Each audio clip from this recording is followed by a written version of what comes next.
Nickelodeon's Breadwinners quickly rises to number 1.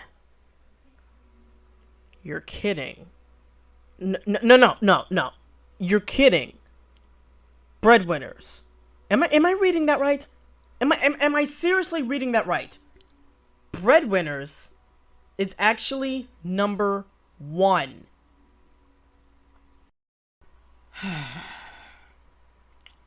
Okay. Alright, fine. Whatever. I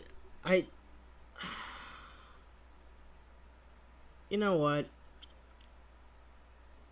Let me just read a little bit of the article that I'm actually on.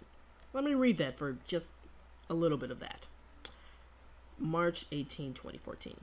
Breadwinners, the latest original animated comedy from Nickelodeon's Burbank studio, has risen to the top-rated show for kids 2 to 11.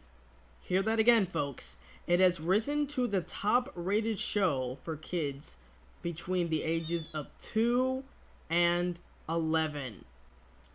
So, you're telling me that kids from 2 to 11 are actually watching this?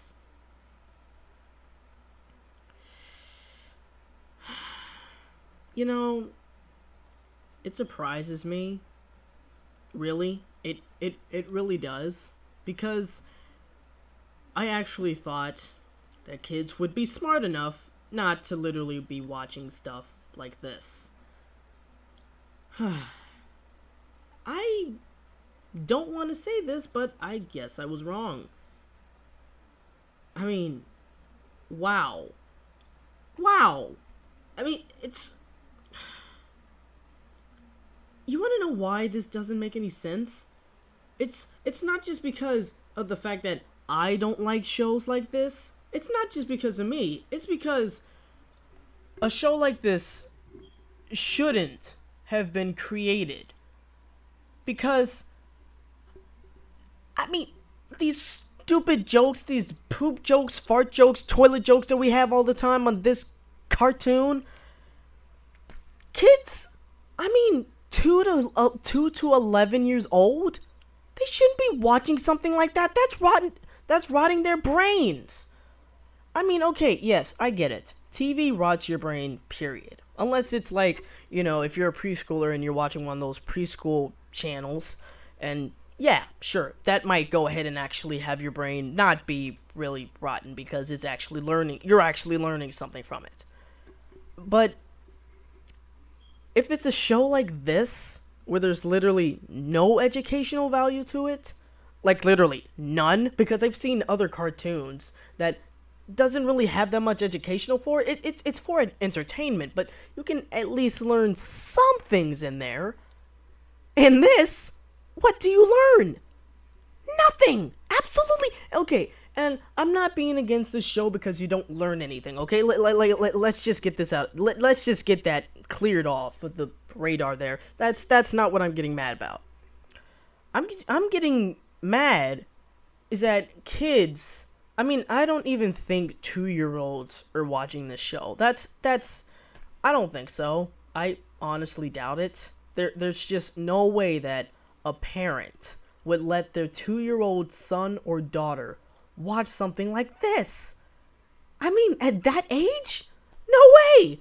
I mean, sure, maybe, I don't know if you're, even if you're in kindergarten, would their parents even let you watch something like that? Probably not. I mean, maybe if you're like, I don't know, in the 2nd grade or something, when you do know a few things, maybe, I don't know, but it's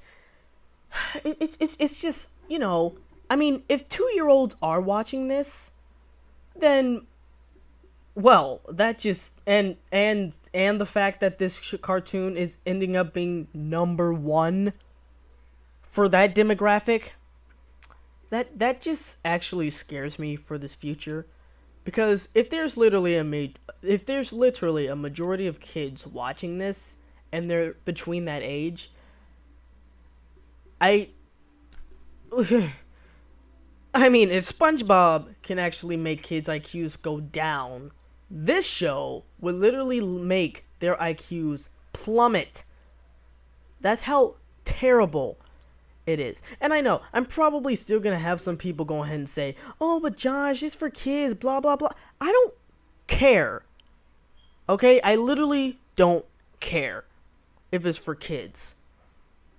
I mean, just because, as I said in my last video, just because it's for kids, that doesn't mean it has to be this stupid.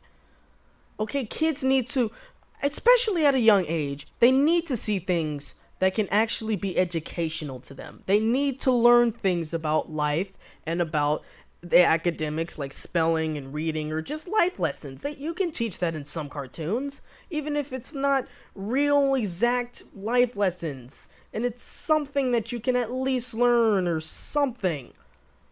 I mean, when you're in kindergarten, first grade, second grade, you still gotta learn things. Not only that, but you can't be fed stuff like this. And I mean, it's ridiculous. I mean, okay, I get it. TV, yes, it's entertainment. Okay, I get it. It's entertainment. You don't always learn things from entertainment. That's understandable. I get that. But still, even with that, you should not be feeding kids something this overly stupid and overly obnoxious. You just can't do that. You really can't. I mean, you can see all the other cartoons, like, back in the day, like, when we had those cartoons, we had, like, probably, I don't know, like, what, 2 or 3 cartoons that were just overly over the top, just obnoxious. But most of the cartoons that we had, they were, sure, they were comedic, but some of them were drama and some of them were mature. A lot of cartoons that Nickelodeon is showing these days are not mature, except for Kung Fu Panda and the Teenage Mutant Ninja Turtles. That's it. That's literally it. I mean, it's also sad that the little kid shows, the preschool shows on Nickelodeon are more mature than the cartoons that they're showing. Because the cartoons that we're showing now are just disgusting. I mean, okay, you know, I'm just gonna, I'm done. I'm really, really fed up. I mean, I'm pretty sure you guys have noticed because I did not edit this at all, except for the avatar and everything. But you can tell that this is unscripted, of course. But I just want to know how the flying duck does a show like this actually reach #1 to kids between the ages of 2 and 11. How does that happen? That's, you know, I just want that question to be answered. I will literally ask you guys that question. Like, if you guys know, please tell me. How can a show that is this stupid and so overly obnoxious and idiotic become #1 for the demographic of kids between the ages of 2 and 11? How does that happen? I would love to have an answer for that, because that just frustrates me so much. Really, it does. That's all I have to say about it. It's just crazy.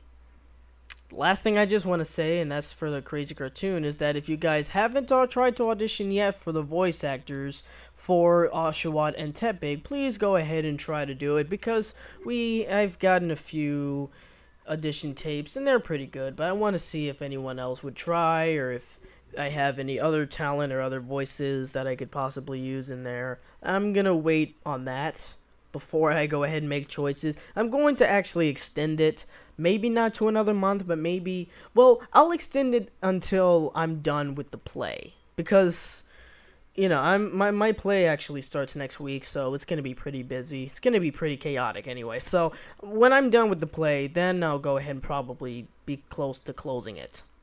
So yeah. Okay, so that's all I really got to say. Thanks for watching this video. I hope you guys enjoyed it, or enjoyed a little lack of what it was. And I will see you guys next time. This is Joshua Williams from Regular Josh 1. Peace out, and as always, thanks for watching.